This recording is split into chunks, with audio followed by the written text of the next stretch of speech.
Hi everyone, this is APO Sports, and we're back with another post-game reaction. So this one with the second game between Minnesota Lynx and the Indiana Fever, and I mean second game, but just because they just played back-to-back.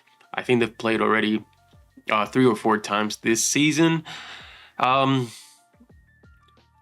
This one, so we're gonna break it down. We're gonna go over the box score, and then we're gonna go over the chessboard basketball evaluation that I did last night, just to kind of see some of the tendencies, kind of what happened, during some possessions, especially in that third, fourth quarter, which is really when things went south. I mean, that second quarter as well, but mainly the third and fourth quarter.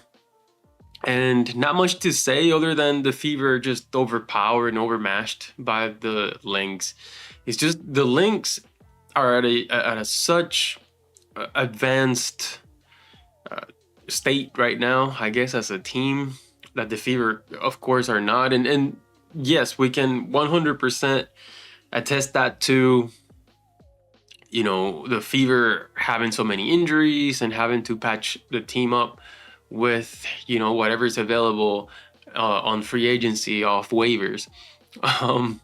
But the Lynx are a cohesive unit. Each player understand their role. They know exactly why they're on the team. They know exactly what it takes to win. They're just unselfish, a bunch of unselfish players who are also highly talented. It seems like they can all hit the three, they can all defend, they can all make the right read. They all have pretty good, either average or above average basketball IQ. Just a whole different story when you try, now you have Odyssey Sims in the Fever, who's been with the team for maybe about a week, right? Shea Petty is getting a lot of minutes, who's been with the team. This was her second game. Then you have Aerial Powers, right, who just got signed to the team. I mean, these were the players that were seeing a ton of minutes for the Fever. And again, it's still under that, to me, it's somewhat of a flawed premise that the team needs a point guard, because I continue to say that the team should use Boston as a point guard. And if you use Boston as a point guard, a player who's constant, at least been constant, and we can knock on wood that she doesn't get injured, but a constant player who can dictate and run the offense. Instead, what the team tends to do is trust point guard duties or running offense duties to a player they just picked up off the street. When you have a totally capable, I don't know if their understanding is that the role of a point guard has to be a player that is 6 foot or less or shorter. Like, have they not heard of players like Magic Johnson or Nikola Jokic or anything like that? And hasn't Boston shown flashes and potential to be that? I really don't get why they rely so much on short players to handle the basketball. I mean, as far as I understood, that wasn't the criteria. LeBron James is a point guard. Nikola Jokic is a point guard. Luka Doncic is a point guard. And he's 6'8", 6'7". Like, what? I'm just lost. But anyways, we keep finding these players and giving tons of minutes to, because even a player like Dantas, for instance, so the Fever have too many big men or big players. So, but, you got Turner, Dantas, Timpson, Boston, Howard. They have too many big players, not enough, I guess, small players. So whoever they pick up gets tons of minutes over these other players that the Fever already have. So, I mean, I don't know. That's just kind of my chief complaint. But anyways, the main thing is that the Lynx are just a much better team than the Fever. And the other thing with this, as I talk about this game, is that if you've ever ran a race, in your life, amateur, I'm not talking about like professional race running, I don't know if a turkey trot or whatever the case may be, you always see a runner who takes off, right? He just takes off the gun, sprinting, and then maybe a minute later or something, you're like catching up to them as they're winded. They have nothing else left. They just gave everything that they had in that first sprint. And then you see maybe the runner that wins the turkey trot is just the one who kept up the same pace throughout the entire race. Not only that, they maybe got faster as they got closer to the finish line. And that's the Minnesota Lynx and the Fever for this game, right? These two games, actually, because in both games, the Fever came out the gates swinging, hitting every shot, making the right plays because they were playing a lot with Aliyah Boston early. And then second quarter, they forgot that was the game plan, maybe. And throughout the rest of the game, they just slowed down and completely did other things. And of course, the shot making, that's not consistent, especially if you're not taking good shots. But you're taking good shots in the first quarter, but then you start to take bad shots in the second, third, and fourth. And it catches up to you because there's a team on the other side who's getting stronger, or they're just staying consistent throughout. Nothing changes, right? It's not like they did anything, different. You've just been getting destroyed with the same game plan. They're just finding the open person, and that's it. Something that the Fever have difficulty doing. Okay, let's just go over the box score real quick. We're not going to spend too much time on this. I mean, we all know kind of what happened. This was, Minnesota beat Indiana 97-84. So we talked about, look at this first quarter. First quarter, Indiana even wins by 5, although they should have won by more because they were pretty lights out in the first. They involved Aliyah Boston.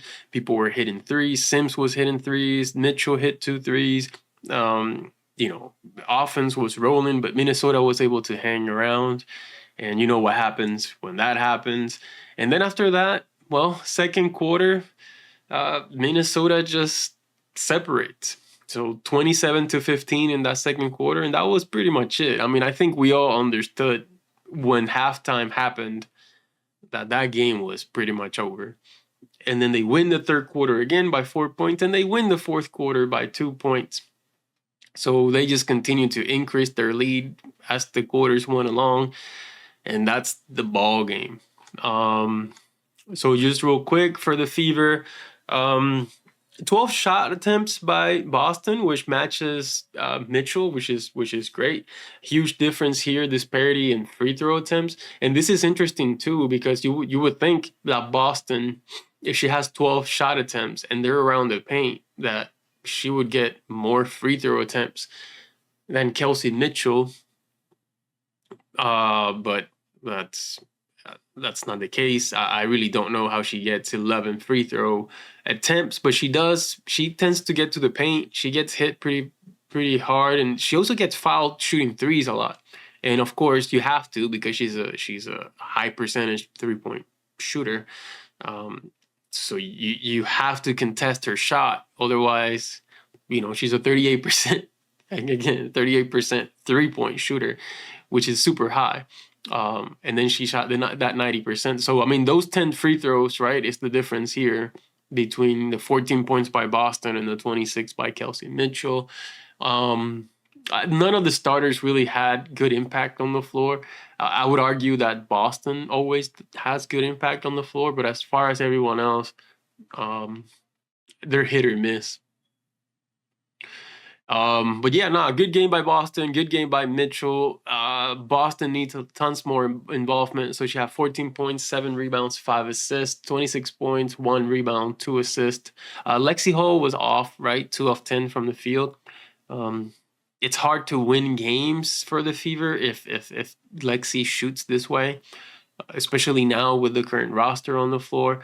Howard, 10 points, 8 rebounds. Howard was okay, I thought, especially for this game. Only 6 shots, which it's about what I think she should be at for every game. Sims, 1 of 5. I'm not sure if she was still nursing an injury maybe, or not, some discomfort, because she only played 20 minutes.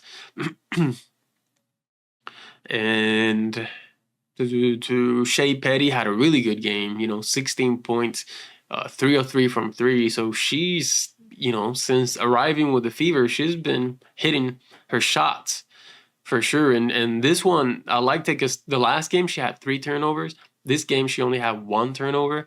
So that's good. 1 turnover to 1 assist. So that's not too bad. She played 17 minutes. Aerial powers, I think she struggled a little bit. Again, those 3 turnovers, 5 points, 3 turnovers. That's a lot for 17 minutes and what the team should be asking Powers to do.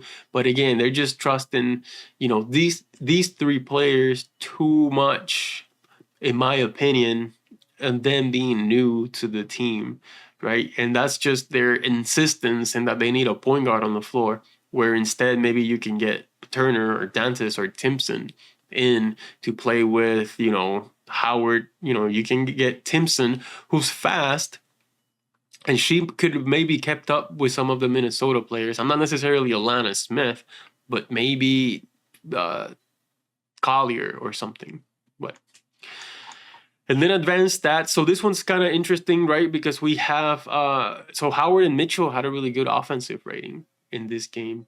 But defensive rating is just too high, right? 113 from Boston, that's kind of lower for her. And then she was a negative, I want to say 16, where Mitchell was a positive 8, and Howard somehow a positive 16 as well. Or just a positive 16, which last game she was a negative 46 against the same Minnesota team. But what I noticed is her usage is way lower here. Now 15%. I think when she controls her usage percentage and she doesn't try to do too much, she has good impact on the floor. I think same with Kelsey Mitchell, right? She only took 12 shots last time. Kelsey Mitchell was a negative 19, but she took, and her usage was 35%, and she took 20 shots. So that tends to lower her efficiency and effectiveness.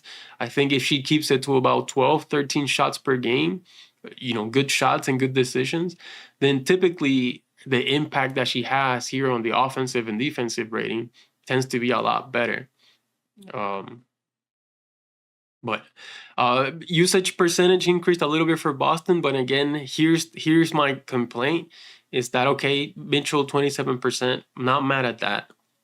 But Petty 22%, Powers 25%, above Boston. And this is, again, exactly what I'm talking about, is that a player that has only played 2 games with the Fever, picked up off free agency, another one, first game with the Fever, picked up off free agency, with a higher usage percentage than Aliyah Boston.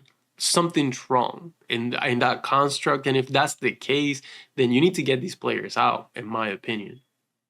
Now, Petty in 17 minutes, super high offensive rating. But again, that defensive rating hurts you. When you have a 136 defensive rating, that hurts you. 139 defensive rating. And this is the 2 games in a row now where Petty employs the highest defensive rating, meaning the worst defensive rating on the team.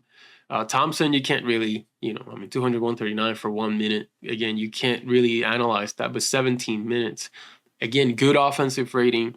So if you keep this up and you allow the 139, that's fine. The problem is that's not how the rest goes. So Sims was really bad, and Mitchell was really bad. I mean, not Mitchell. Lexi Hole was really bad. And Powers too, like 80 and 133.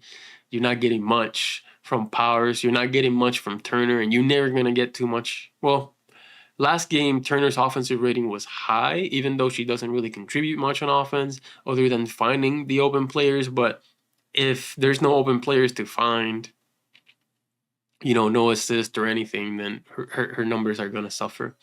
And then just quickly, the Lynx. So Nafisa Collier being back, it makes things even more difficult for the Fever because she had a field day out there, 11 of 16 from the field, 32 points, 9 rebounds, 2 assists, 2 steals. She had a crazy game. And I'm surprised that McBride, again, and this is what I really like about the Lynx, is that those players understand their role. McBride knows that she's lights out and that she can, score at will. But look, she held her, even though she was hitting it, she held herself to 4 shots.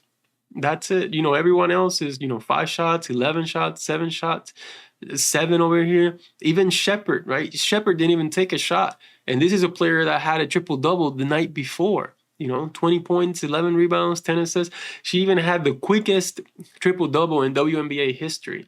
And look, 9 minutes, didn't even take a shot this time around. And I'm sure she's just happy to be on the floor.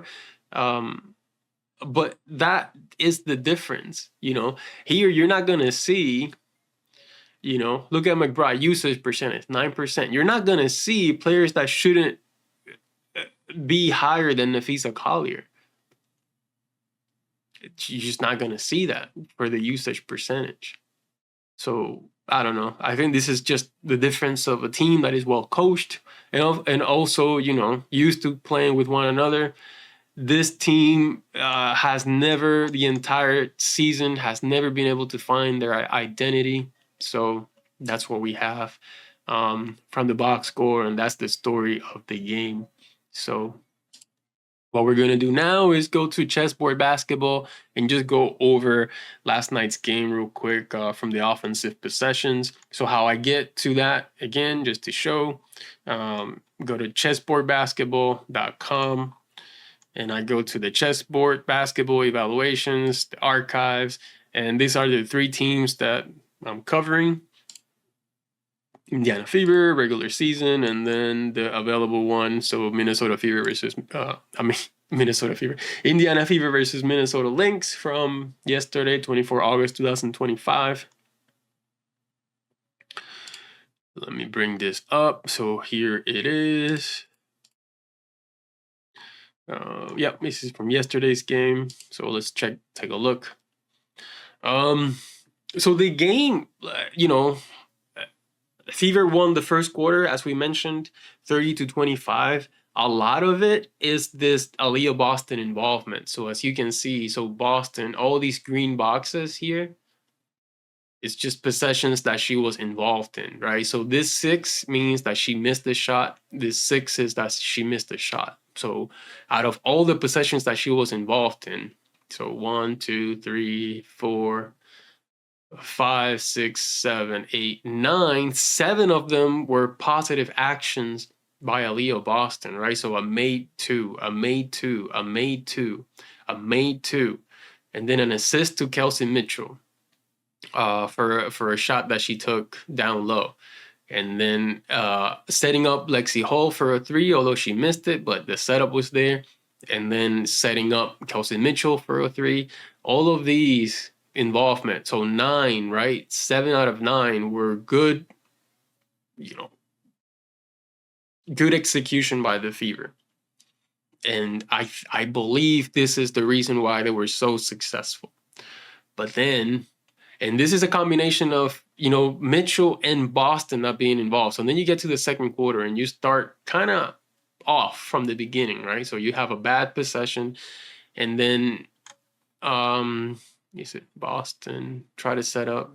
Boston came back, but she wasn't as involved in the second quarter. So first quarter, like I said, 9 possessions, Boston involved. Second quarter, 1, 2, 3, 4 possessions only that Boston was involved. Yeah, one of them was a turnover, but again, I think something was wrong with this turnover. I can't remember what it was. What was it? 55. What was 55? Yeah, so Boston commits that ball turnover. However, Rook 2 dropped the pass. So this was a Howard drop pass.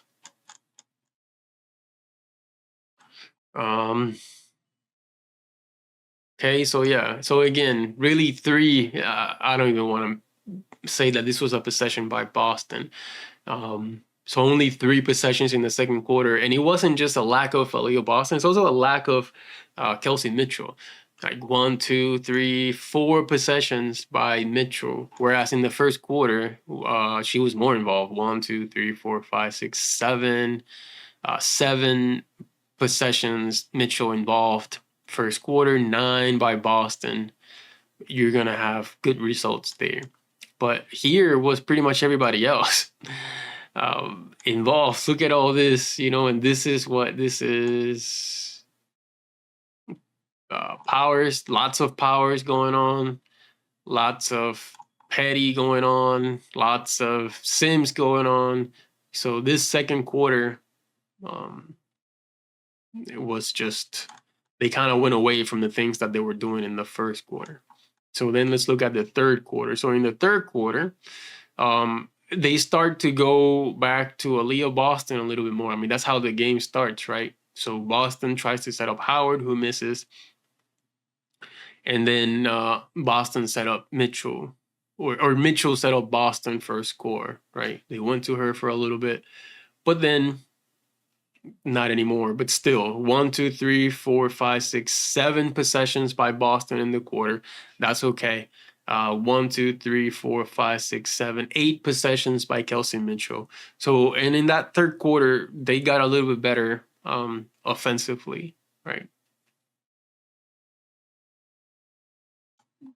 And then in the fourth quarter, they barely went to Boston at all. So only 2 possessions, 3 for the whole fourth quarter.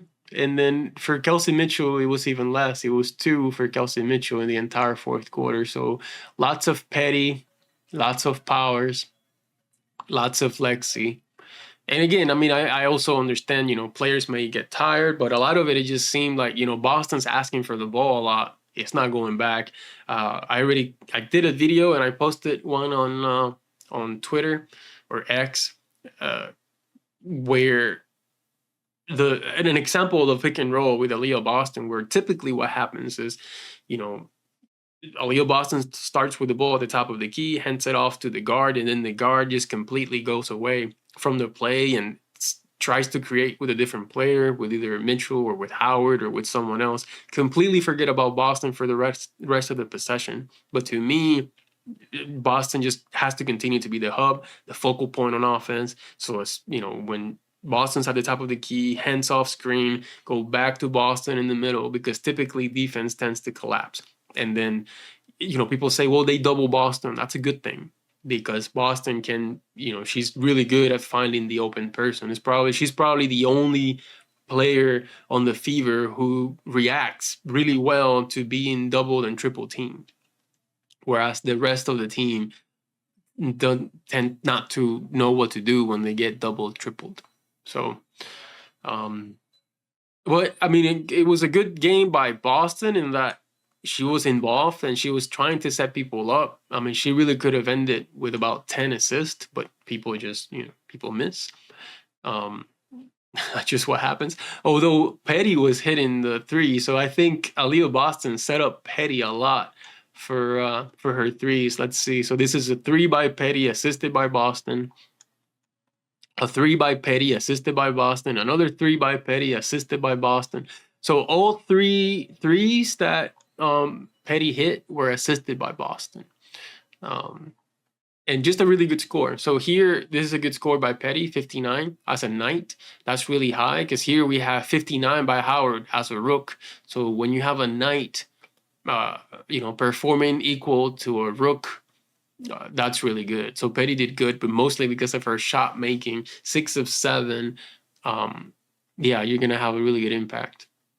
Power struggled a little bit, because as a night, 6, and Timpson barely played.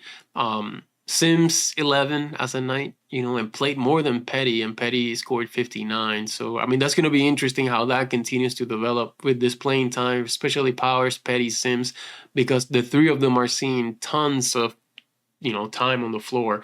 And you see the substitution pattern is kind of weird. Like you see substitutions quickly. Like, for instance, look at Sims in this third quarter. So the third quarter started. I don't even know what she did really to start the after halftime, the third quarter. I don't know, but one possession. There were 2 quick scores by the Lynx, and then one possession, and then she was out. So I don't know if maybe defensively or whatever is why she got taken out, but she got taken out right away, and she got back late in the third quarter and then played a little bit in the fourth. Was out again, and then when it was garbage time, she was brought back in. Yeah, but no, interesting to see. I mean, a lot of bad possessions, but typically when Aliyah Boston is involved, it's good things that happen. It's just when she's not involved, bad things happen. But when she's involved, it's good. So to me, that just means involve her more and have possessions, and with her or Kelsey Mitchell as much as possible. But this is it. This is it. This is my post game reaction. Well, things get interesting now because they play. They play Seattle, who they're pretty much tied with in the standings. So that's going to be interesting. I mean, these next 3 games are teams that the Fever are pretty much tied with, or competing for that 7, 8, 9 position in the standings. So we'll see. I mean, Seattle, Sparks, Golden State, they're not Minnesota, so that's a good thing. So we'll see how they can, if they can, win some of these games. But again, the advantage for the Fever, in my opinion, is Aliyah Boston. They just don't go to her enough. And if they miss the playoffs, well, that might be a good thing as well.